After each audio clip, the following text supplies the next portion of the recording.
이 시간 저희들이 민수기서 21장을 읽었습니다. 여러분, 민수기서 21장은 하나님께서 이스라엘에게 승리를 주시는 그런 내용이 기록되어 있습니다. 우리가 잘 아는 아모리 왕 시온을 무찌르고 그의 땅을 빼앗습니다. 그리고 바산 왕 옥에 나와서 이스라엘과 전쟁을 하려 할 때 하나님께서는 그들을 이스라엘에게 넘겨줍니다. 그래서 그 땅도 승리를 하고 빼앗게 됩니다. 여러분, 바산 그 왕이 가지고 있던 그런 영토에서는요, 성읍을 약 60개의 성읍을 얻게 되죠. 다음에 신명기서 3장에 보면은 나오고 있습니다. 여러분, 여기에서 하나님께서 왜 이스라엘을 에돔 땅으로 지나가지 못하게 하고 홍해길로 돌아서 가게 했던 그런 이유가 여기에 있는 거예요. 하나님께서는 이미 그 아모리 왕 시온의 땅과 바산 왕 옥의 땅을 이스라엘 백성에게 주려고 지금 준비하고 있는 것입니다. 그런데 이것을 알지 못하는 이스라엘 백성들은 멀어졌다고, 다시 광야길로 가게 된다고 하면서 불평하고 원망했던 것들을 우리가 보게 되죠. 하나님의 일을 행하시면은 반드시 이유가 있습니다. 그 좋으신 하나님께서는 우리가 알지 못하는 것들을 준비하시고, 그리고 우리로 하여금 누리게끔, 우리를 유익하게 하게끔 유익한 것들을 준비하고 계심을 우리가 기억할 때마다 어떤 고난과 또 때로는 우리가 생각하는 일이 잘 풀리지 않을 때도 감사할 수 있는 힘을 우리가 얻게 됨을 알게 합니다. 특히 여러분, 오늘 21장에 보면은요, 이렇게 되어 있어요. 이제 네겝에 거주하는 가나안 사람 아라세 왕이 이스라엘이 아다림 길로 온다함을 듣고 이스라엘을 쳐서 그중 몇 사람을 사로잡은지라, 이렇게 되어 있죠. 이제 아다림 길이라는 것은 뭐냐면요, 정탐꾼의 길이다라는 뜻이에요. 그 전에 38년 전에 12명의 정탐꾼이 올라갔던 길이거든요. 근데 이제 이스라엘 백성이 그곳을 간다라는 소식을 듣고 이 아라세 왕이 이제 숨어 있다가 이스라엘 백성 몇 사람을 사로잡은 사건이 나타납니다. 여러분, 하나님은 다 보고 계시거든요. 그리고 하나님은 당신의 백성을 괴롭히고 힘들게 하는 것을 보지 못합니다. 여러분, 우리가 사도행전 9장에 보면은 이 바울 사도가, 그때는 사도가 아니었죠.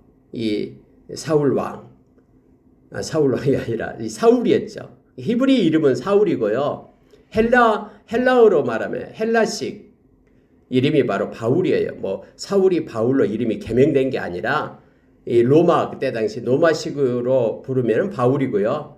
히브리식으로 부르면 사울이에요. 이 사울이 다메섹에서 그 예수 믿는 사람들을 갖다 붙잡아 옥에 가두려고 막 쫓아가잖아요. 그때 우리 주님께서 다메섹 도상에서 빛으로 나타나시면서 사울아 사울아 네가 왜 나를 핍박하느냐라고 말씀하셨잖아요. 그때 사울이 누구십니까? 나는 너가 핍박하는 예수다, 이렇게 말해요. 여러분, 실제적으로 사울이 예수 믿는 사람을 잡으려고 가잖아요. 근데 예수님께서는 그것이 곧 나를 핍박하는 것이다라고 말하는 거예요. 그래서 여러분, 하나님의 백성을 건들고 하나님의 백성에게 악한 일을 하고 하는 건요, 하나님이 다 보고 계십니다. 오늘 여러분, 이스라엘 백성을 광야에서 사로잡고 힘들게 했던 이 아라세 왕, 하나님이 어떻게 하셨냐면요, 2절에 보면 이렇게 합니다. 이스라엘이 여호와께 서원하여 이르되 주께만 만일 이 백성을 내 손에 넘기시면 내가 그들의 성읍을 다 멸하리이다. 이렇게 하나님의 백성이 엎드려 기도하기 시작합니다. 어려움을 당할 때는 반드시 기도해야 되죠. 기도하기 시작하니까 하나님께서 목소리를 들었고 그 기도 소리를 들었다라는 거예요. 그리고 그 백성을 이스라엘 손에 넘겼다, 이렇게 말하죠. 그래서 이스라엘이 가장 먼저 정복한 그런 나라가 바로 여기에요. 아라세 왕 무리들이에요. 그 아다림 길에서 그렇게 말하죠.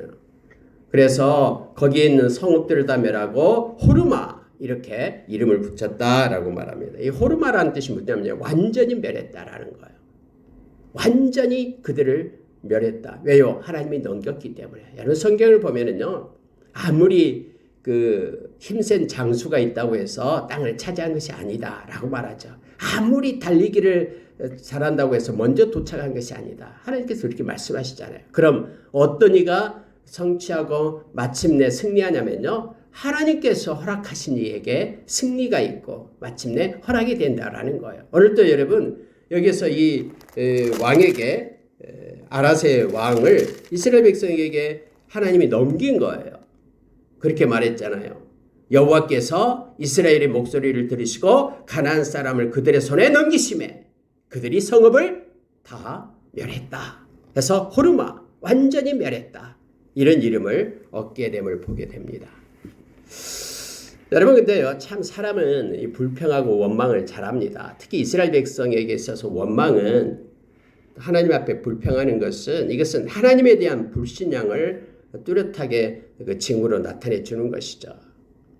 이제 그만 좀 했으면 좋겠는데 하나님이 너무나 많은 것들을 보여줬잖아요. 함께 하심을 보여주고 이렇게 승리도 보여주고 하는데 이스라엘 백성이 또 불평하기 시작해요. 여러분 4절에 보십시오. 백성이 호르산에서 출발하여 홍해길을 따라 에돔 땅을 우회하려 하였다가 길로 말미암아 백성의 마음이 상한지라 이렇게 되어 있어요. 하나님께서 에돔 족속과는 싸우지 말라. 또 에돔이 못 가게 하니까 삥 둘러서 가는 거예요. 그러니까는 그들의 마음이 상했다라는 거예요. 마음이 상했어요. 마음이 상하면은 삶으로 불평과 원망이 나타나잖아요. 여러분 성경에 고린도전서 10장에 보면은 이스라엘 백성들을 광야의 이스라엘 백성들을 보라라고 얘기하죠. 그들이 4가지 그렇게 악한 일을 했다. 그러니 우리는 그런 악한 일을 하지 말자라고 바울 사도가 거기에서 고린도 교회를 향해서 외치고 있는 걸 보게 되죠.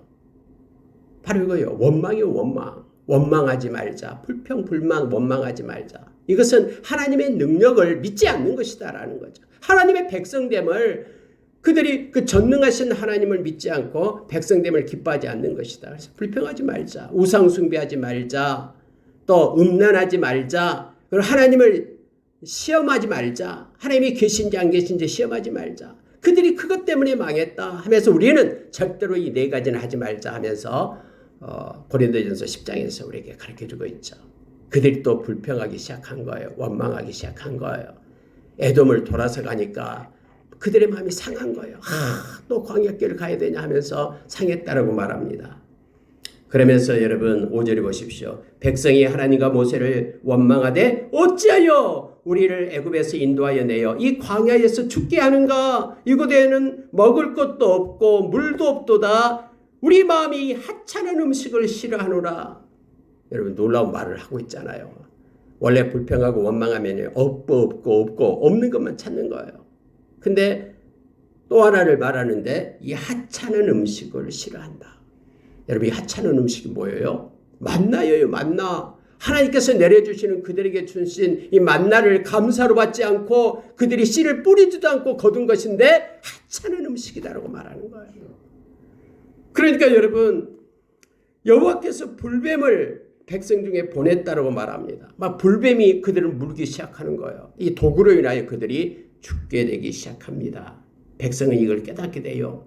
그래서 백성이 모세에게 이르러 말하되 우리가 여호와와 당신을 향하여 원망함으로 범죄하여 싸우니 여호와께 기도하여 이 뱀들을 우리에게서 떠나게 하소서. 이렇게 모세를 붙들고 또 사장을 합니다. 자기들의 원망 때문에 우리가 범죄하여 하나님께서 불뱀을 보내서 우리가 죽습니다. 여러분 모세는 또 엎드려서 하나님 앞에 기도합니다. 하나님 용서해 주십시오. 하나님께서는 모세의 기도를 들으시고 이렇게 말씀합니다. 8절이에요. 여호와께서 모세에게 이르시되 불뱀을 만들어 장대 위에 매달아라. 물린 자마다 그것을 보면 살리라. 여기서 여러분 놋뱀을 얘기하고 있습니다. 모세가 놋뱀을 만들어 장대 위에 다니 뱀에게 물린 자는 놋뱀을 쳐다본 즉 모두 살더라. 놋뱀을 쳐다보는 모든 사람은 다 살아나요. 독이 순식간에 사라져버려요. 놀라운 일이 이렇게 있게 됩니다. 뭐 놋뱀을 본다고 무슨 우리가 살겠어? 하고 생각하는 사람은 보지 않았겠죠. 그래서 그것 때문에 죽었겠죠. 그러나 놋뱀을 보는 사람, 하나님의 말씀을 믿는 사람은 눈을 들어 놋뱀을 봤습니다. 이 놋뱀이 예수 그리스도를 나타내고 있음을 성경은 요한복음 3장 14절 15절에서 우리에게 가르쳐주고 있죠. 그 놋뱀을 보는 자마다 다 살듯이 십자가에 달리신 예수님을 믿는 자마다 다 살아나리라. 주님 말씀했잖아요. 그래서 이 노뱀이 그 뒤에 얼마나 사람들이 깜짝 놀랐겠잖아요. 야, 저 노뱀 참 신기하다 해서 노뱀을 간직을 했어요. 이걸 느우수단이다 얘기합니다. 느우수단, 노뱀. 그런데 이게 이제 문제가 어떻게 됩니까? 여러분, 노뱀이 무슨 능력이 있어서 살리는 겁니까? 그럼 뭐가 살린 겁니까? 하나님의 말씀에 순종했기 때문에 살아나는 거예요. 노뱀이 살린 것이 아니라 노뱀을 쳐다보는 자마다 살리라라는 하나님의 말씀을 순종했기 때문에 살아나는 거예요. 오늘날도 동일한 거예요. 우리가 하나님의 말씀을 믿고 순종하기 때문에 우리는 믿음이 있는 것이고요. 그 믿음 때문에 우리가 천국에 가는 것입니다. 그런데 사람들 그것도 모르고 하나님의 말씀에 순종 때문에 살아났다는 걸 몰라요. 그리고 느수단, 이 노뱀 때문에 산 줄 알고 노뱀을 우상숭배하기 시작합니다. 성경에 나오고 있잖아요. 그래서 노뱀만 찾아가서 보는 거예요. 무슨 일만 있으면 노뱀을 찾아가서 봐요. 그래서 이것을 알고 있던 히스기야가 이 노뱀을 없애야 된다. 그래서 여러분, 히스기야가 느수단이 노뱀을 없애버렸어요. 하나님이 기뻐하지 않는다라는 거예요. 하나님 말씀에 순종했기 때문에 그들이 그렇게 나음을 입은 것이지 노뱀 때문이 아니다라고 히스기야는 알고 그걸 없애버립니다. 우상숭배한다고요. 다음에 없앱니다. 열왕기하 18장에서 나오고 있음을 보게 됩니다. 여러분, 그렇습니다. 어떤 것이 뭔가가 어떤 물건이 우리를 낫게 하고 우리를 행복하게 하고 그거 아니에요. 하나님의 말씀에 순종함이 우리를 새롭게 하고 하나님이 변화시키고 말씀대로 우리를 성취게끔 하심을 우리는 기억해야 됩니다. 그래서 믿음은 하나님의 말씀을 믿고 순종하는 것이 믿음임을 요한복음 3장 36절에서 우리에게 가르쳐주고 있는 것이죠. 이 신비한 능력은 하나님의 말씀에 순종한 결과입니다. 다시 말하면 회개는 순종을 낳고 순종은 치유를 가져다 주는 것입니다. 하나님이 원망해서 잘못했습니다. 불평하고 원망했습니다. 이렇게 회개하고 하나님의 말씀에 순종했더니 치유가 일어난 것이에요. 이것이 바로 십자가의 사건입니다. 근데 여러분, 그들이 이제 광야를 가는데 어디에 이르냐면 16절 보니까 부엘에 이르렀다. 부엘. 여러분, 원래 부엘이라는 것이 무슨 뜻이냐면요, 샘물이라는 뜻이에요. 샘물. 우물이라는 뜻입니다. 부엘. 그래서 여러분, 하나님께서 모세에게 그렇게 약속해 주셨어요. 이것은 부엘은 여호와께서 모세에게 명령하시기를 백성을 모으라, 내가 그들에게 물을 주리라 하시던 우물이에요. 하나님께서 그들이 약속했거든요. 너희들이 부엘에 갈 것이다. 내가 그곳에서 너희들에게 우물을 줄 것이다 라고 말했거든요. 근데 부엘에 딱 간 거예요. 그때에 이스라엘이 노래하기 시작했다라고 말합니다. 광야에서 하나님께서 예배해 주신 부엘 땅에 우리가 왔다. 이제 우리가 마음껏 생수를 먹을 수 있다 하면서 하나님을 찬양하고 경배하는 내용이 나옵니다. 여러분, 하나님께서 말씀으로 약속하신 것은요, 우리에게 기쁨이고 또 우리의 찬양이 됩니다. 그 척박한 광야에서 생수가 솟아나는 그런 우물이 솟아나는 것을 하나님은 준비해 주었기 때문에 이스라엘 백성이 그 약속을 믿고 그 땅에서 노래하며 하나님께 찬양한 거예요. 오늘날도 여러분, 하나님의 말씀의 약속은요, 우리에게 기쁨이 됩니다. 그래서 하나님의 때에 하나님의 방법으로 하나님께서 일하심이 우리의 기쁨이고 찬양이 되기를 원합니다. 이 광야 가운데 하나님은 우물을, 이 보화를 숨겨두신 거예요. 이 광야와 같은 인생길에도 하나님께서는 기묘자와 모사가 되어주셔서 놀랍고 오묘한 일들을 우리를 위하여 준비하시고 우리에게 기쁨을 선물로 주시는 하나님이 되심을 우리가 믿기를 원합니다. 그래서 이스라엘 백성이 이 부엘에서 찬양하기 시작해요. 우물의 노래가 여기서 그래서 나오기 시작합니다. 우리가 잘 아는 그 부엘세바가 있었잖아요. 부엘세바. 이때 부엘도 샘물이라는 뜻이고 세바, 그러면 7개의 우물, 부엘세바. 여러분, 아브라함이 그때 당시에 거기 그 아비멜렉하고 서로 이렇게 계약을 맺잖아요. 그 우물물에서 7마리 양을 주면서 계약을 맺어요. 그게 바로 부엘세바거든요. 그래서 이스라엘의 가장 남쪽에 아래쪽에 땅을 말할 때에 부엘세바 이렇게 얘기합니다. 언약의 우물 또는 7개의 우물 이런 뜻이죠. 예수님께서 우리의 생수가 되신다라고 말합니다. 요한계시록에 보면은 예수님께서 우리를 생명수가로 우리를 인도하신다라고 말하고 있죠. 생수의 근원이 되신 분이 우리 하나님 되심을 또 성경은 우리가 가르쳐주죠. 우리에게 에레미야서 2장 13절에서 우리에게 그렇게 말씀해주고 있죠. 그러니까 생수의 근원, 우리에게 모든 복의 근원 되시는 분은 우리 하나님 되십니다. 우리 주님 되십니다. 그래서 우리가 찬양을 하고 경배할 분은 우리 주님밖에 없음을 성경은 또 가르쳐줍니다. 매일매일 우리에게 이 광야와 같은 세상에서 이 상큼한 생수가 솟아올라 하나님을 찬양하고 기뻐하며 경배하는 일들이 무수히 일어나기를 우리가 기도하기를 원합니다. 우리가 자녀를 위해서 기도할 때도 이 기도를 하기를 원합니다. 하나님, 우리 자녀에게 부혜를 주십시오. 그래서 이 광야와 같은 척박한 곳에서 이 땅에서 생수의 기쁨을 그들이 누리게 하여 주십시오. 그래서 늘 찬양하고 기쁨으로 살아가는 우리 자녀들 또 우리의 권속들 다 되게 해주십시오. 이런 기도가 우리 가운데 있기를 원합니다. 여러분, 이제 그들이 이제 바못에서 모압 들에 있는 골짜기에 이르게 됩니다. 근데 그곳에서 이스라엘이 그 아모리 왕 시온에게 사신을 보내요. 우리가 당신하고 싸우고 싶지 않습니다. 당신의 땅을 통과하게 되려는데 뭐 밭이나 포도원에나 들어가지도 않고 우물물도 마시지 않겠습니다. 그래서 길만 내주세요 라고 하는데 이 아모리 왕 시온이요. 자, 23절에 보니까요. 이렇게 말하겠어요. 시온이 이스라엘이 자기 영토를 지나감을 용납하지 아니하고 그의 백성을 다 모아 이스라엘을 치러 광야에 나와서 야하스에 이르러 이스라엘을 침으로 이렇게 되어 있어요. 먼저 이스라엘을 공격을 하는 거예요. 아니 못 가라고 하면 버티고 있으면 또 돌아가면 될 텐데요. 근데 이들이 와서 이스라엘을 치기 시작합니다. 같지 않게 보는 것이죠. 여러분, 하나님의 백성을 건들면 안 된다 했잖아요. 왜냐하면 하나님이 왕이 되고 하나님이 앞서가기 때문에요. 근데 그들이 와서 치기 시작하니까 성경이 24절에 이렇게 말했어요. 이스라엘이 칼날로 그들을 쳐서 무찌르고 그 땅을 아르논에서부터 야복까지 점령하여 암몬 자손에게까지 미치니 암몬 자손의 경계는 견고하더라. 이렇게 되어 있어요. 이스라엘이 싸울 수밖에 없어요. 왜? 자기들을 죽이니까. 그래서 어쩔 수 없이 싸웁니다. 그런데 그 싸움에 하나님이 개입하시죠. 하나님이 그 땅을 넘기는 거예요.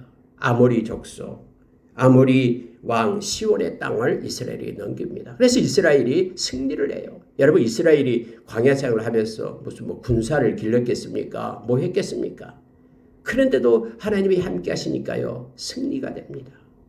가나안 땅에 정복할 때도 마찬가지예요. 여호수아가 정복할 때 하나님이 너는 내 말만, 내 이 말씀만 붙잡으라 라고 말하잖아요.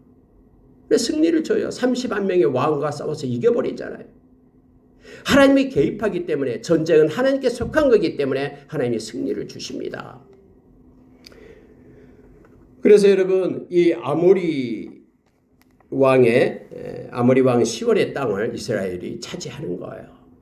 참, 하나님은 그 땅을 예비해 두고 그 땅을 이스라엘이 정복하게끔 그렇게 하시죠.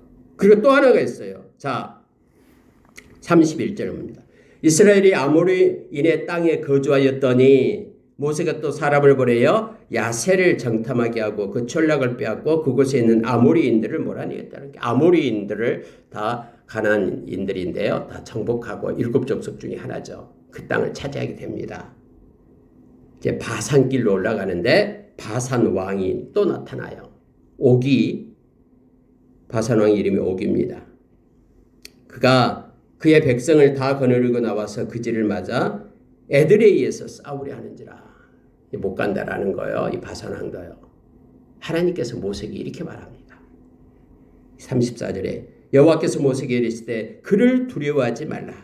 내가 그와 그의 백성과 그의 땅을 너 손에 넘겼나니 너는 헤스본에 거주하는 아모리인의 왕 시온에게 행한 것 같이 그에게도 행할지니라. 하나님께서 아모리 왕 시온을 이스라엘 백성에게 넘겼듯이 바산한 옥도 넘기겠다라는 거예요. 하나님이 넘기시면요, 다 넘어갑니다. 뭐 힘이 있고 없고 하고는 상관이 없어요. 전능하신 하나님께서 그렇게 말씀하시면은 말씀대로 성취됨을 보게 됩니다. 그래서 그 결과가 이에 그와 그의 아들들과 그의 백성을 다 쳐서 한 사람도 남기지 아니하고 그의 땅을 점령하였더라. 무려 60개의 성읍을 점령해 버립니다. 하나님께서 행하시기 때문에 그래요. 하나님은 이 땅들을 이스라엘 백성에 주고자 했습니다. 그래서 하나님은 바로 가나안으로 요단강 건너 가나안 땅으로 들어가게 하지 않고 에돔 땅을 삥 돌게끔 그렇게 한 거예요. 그런데 이스라엘 백성은 너무나 힘들다. 광야 생활 또 왜 돌아가게 하냐 하면서 불평하고 원망했음을 보게 됩니다. 언제나 하나님의 시계는 우리에게 유익하게 합니다. 하나님의 행하는 일은 모두가 다 옳습니다. 그래서 하나님께서 허락하신 일에 대해서 우리가 불평하고 원망하는 것이 아니라 하나님이 이제 무슨 일을 하시렵니까 하면서 감사로 받는 우리가 되기를 원합니다. 고린도전서 10장 13절의 말씀처럼 하나님의 허락 없이는 아무것도 우리에게 주어진 것이 없습니다. 넉넉히 이길 수 있는 힘을 공급해 주시고요. 또 피할 길을 내신 분이 우리 하나님이십니다. 그래서 그 고난을 통해서 잠깐 고난을 통해서 우리를 강하게 하고 온전케 하고 굳세게 하고 견고하게 우리를 세우시는 하나님을 우리가 찬양합시다. 오늘 또 힘든 일이 있으면 그것 때문에 낙심하지 말고 하나님 앞에 감사로 받으며 하나님 일하십시오. 하나님의 크고 놀라운 일을 목도하겠습니다. 라는 고백이 우리 가운데 있기를 원합니다. 기도하겠습니다.